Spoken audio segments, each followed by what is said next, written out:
फुसफुसाते जंगलों के किनारे बसा विलो क्रीक एक ऐसा गांव था जो शांत सुंदरता और धीमी फुसफुसाहटों में डूबा हुआ था। यहाँ के लोग अपनी गर्मजोशी के लिए जाने जाते थे।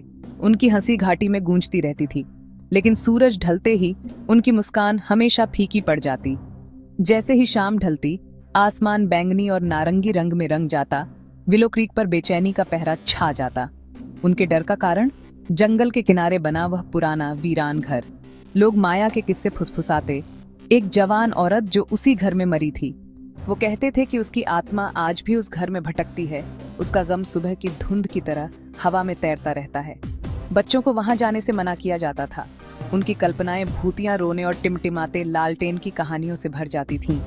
फिर भी माया कोई साधारण भूत नहीं थी। गांव वाले उसकी दयालुता की बात करते थे। मौत के बाद भी उसकी कोमलता गूंजती रहती थी। वे फूल चढ़ाते और प्रार्थना करते, उम्मीद करते कि उसका गम कम होगा। गांव में फैले डर के बावजूद माया के लिए सहानुभूति थी। उसकी कहानी एक दुखद कहानी थी, प्यार में हार और एक अधूरे जीवन की कहानी।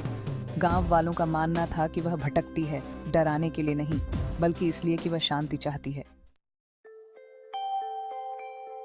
10 साल की अनन्या विलो क्रीक के बाकी बच्चों से अलग थी। उसकी आत्मा एक जीवंत लौ थी। उसकी जिज्ञासा एक अथाह सागर।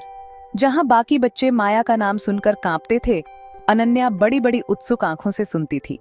उसने यह मानने से इनकार कर दिया कि माया किसी को नुकसान पहुंचाएगी। एक दिन अपनी जिज्ञासा को और अधिक नियंत्रित करने में असमर्थ अनन्या ने जंगल में जाने का फैसला किया। वो माया से मिलना चाहती थी, उस गम को समझना चाहती थी जो उसे दुनिया से बांधे रखता था। अपने साहस और सहानुभूति से भरे दिल के साथ अनन्या उस वीरान घर की ओर चल पड़ी। जंगल की फुसफुसाहट उसके पीछे पीछे चलती हुई प्रतीत हुई, मानो उसे वापस मुड़ने का आग्रह कर रही हो। लेकिन अनन्या डरने वालों में से नहीं थी।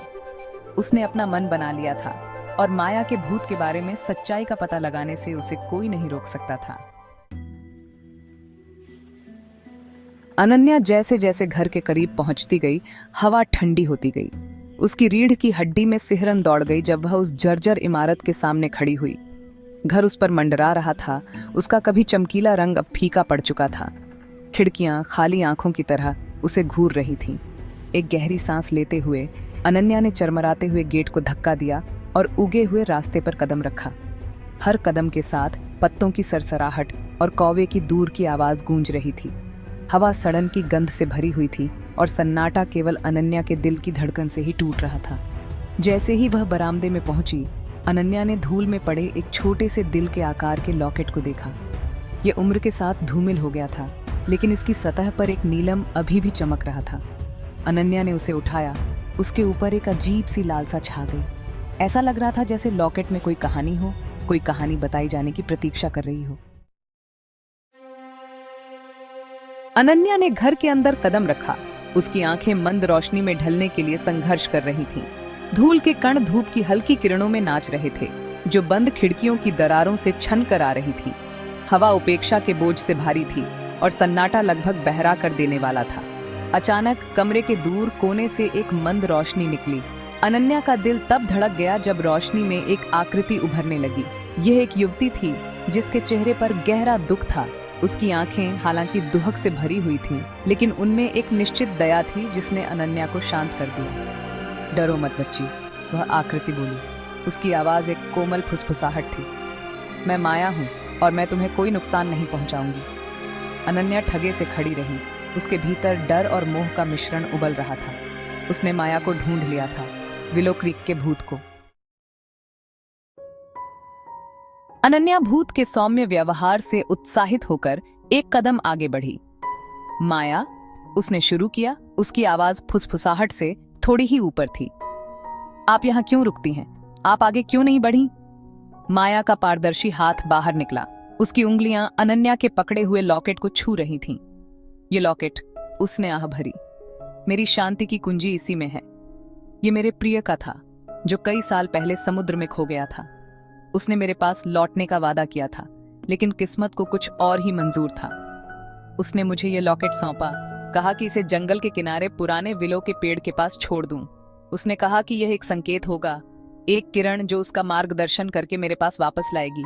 लेकिन मैं उस पेड़ तक कभी नहीं पहुंच पाई। माया की आवाज में अब तक न बहे आंसुओं की कंपकपी थी। भाग 6 विलो का आलिंगन। अनन्या ध्यान से सुन रही थी। उसका दिल माया के दुख से भरा हुआ था। वह अब समझ गई थी, माया कोई डरावना भूत नहीं थी, बल्कि एक ऐसी आत्मा थी जो अधूरे काम और टूटे हुए दिल से धरती से बंधी हुई थी। मैं करूंगी माया, अनन्या ने घोषणा की। उसकी आवाज सीने में कंपकंपी के बावजूद दृढ़ थी। मैं लॉकेट को विलो के पेड़ तक ले जाऊंगी। माया का अलौकिक रूप कृतज्ञता से झिलमिला उठा। धन्यवाद बच्ची, आपका दिल बहुत बड़ा है। मेरी अंतिम इच्छा पूरी करके आप हम दोनों को शांति दिलाएंगी। अनन्या ने लॉकेट को कसकर पकड़ लिया और घर से बाहर निकल गई। सूरज ढलने लगा था, जिससे जंगल में लंबी लंबी परछाइयां पड़ रही थीं। लेकिन अनन्या को कोई डर नहीं लगा। अब उसका एक उद्देश्य था, एक मिशन पूरा करना था। उसे जंगल के किनारे पुराना विलो का पेड़ मिला। उसकी शाखाएं रोती हुई उंगलियों की तरह झुकी हुई थीं। जैसे ही अनन्या नजदीक आई, उसने अपने ऊपर शांति का एहसास महसूस किया। कांपते हाथों से उसने लॉकेट को पेड़ के तने पर रख दिया। माया और उसके खोए हुए प्यार के लिए एक मौन प्रार्थना की। भाग 7 आखिरकार शांति। जैसे ही अनन्या मुड़कर जाने लगी, जंगल में एक हल्की सी हवा चली। विलो का पेड़ हिल गया। उसके पत्ते फुसफुसाते रहस्यों की तरह सरसराहट कर रहे थे। एक कोमल अलौकिक रोशनी ने लॉकेट को अपनी चपेट में ले लिया और फिर सन्नाटा छा गया। अनन्या ने पेड़ की ओर देखा। उसके ऊपर पूर्णता की भावना छा गई। माया चली गई थी। विलो क्रीक वापस जाने का रास्ता अलग ही लगा। हवा अब भय से भारी नहीं थी, बल्कि एक नई शांति के साथ हल्की थी।